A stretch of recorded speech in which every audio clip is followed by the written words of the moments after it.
Foundations of Amateur Radio. An often repeated statement about the purpose of our hobby is related to emergency preparedness. The various peak bodies around the world devote plenty of resources to the concept, with helpful examples, umbrella organisations, training, coordinators, grants and funding, photo opportunities and all the other trimmings that come from the idea that you and I are going to be of assistance in the case of some or other emergency.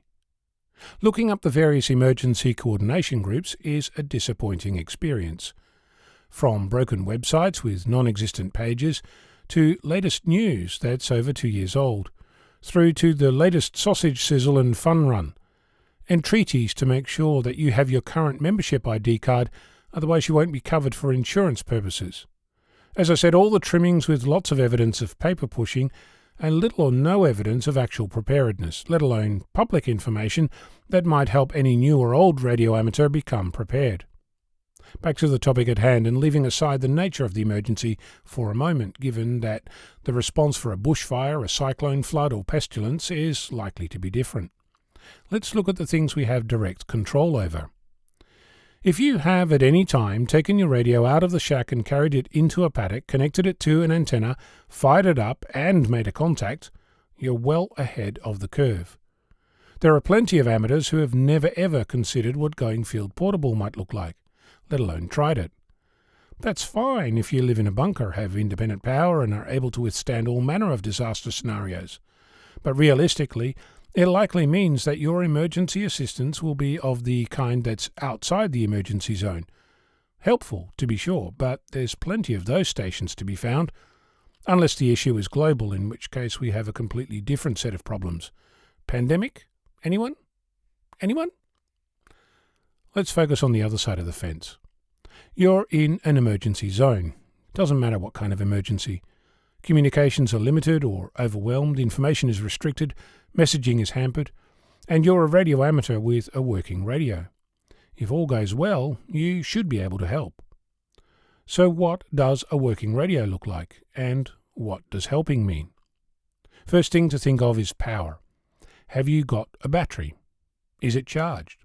When was the last time you tested it? How long has it been sitting on the shelf? Did it discharge in the meantime? What about a charger? Have you got a generator? What about fuel and oil? What about spare parts? Have you got something else, like a solar panel, a wind generator, or a water turbine? What about a push bike with a dynamo attached? How long does your radio run on a battery, and at which transmitter power level is that? After thoroughly investigating power, what does your actual emergency station look like? Will it be used for voice communication, or will it be used as a digital gateway? Can you use it to send rudimentary messages, or can it be used as an internet gateway for a local community? What bands are you planning to operate on? Do you have an antenna? What happens if your current antenna is taken out by a fire, lightning strike or something else? When was it last tested? Do you have a backup antenna? Have you actually used this antenna? Does it have all the right connectors, and are they with the antenna?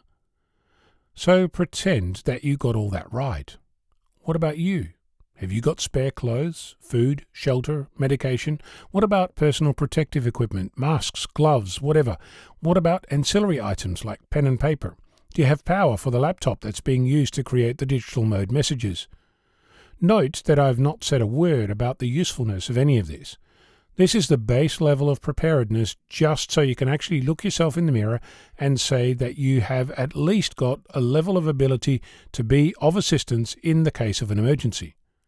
You can, of course, argue that you should hook up with the local emergency services and offer your skills as a radio amateur.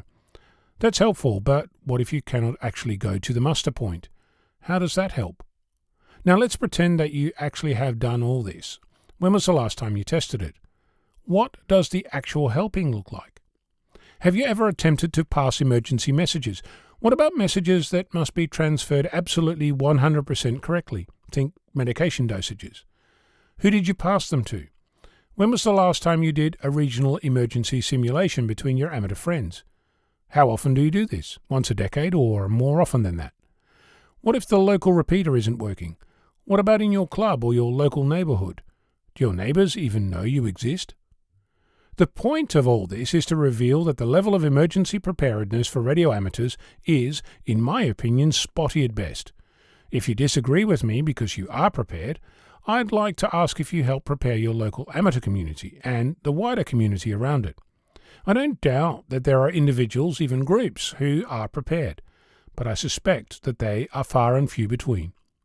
When was the last time you actually went into the field for a week and played radio, for real, battery only, limited resources, no outside help?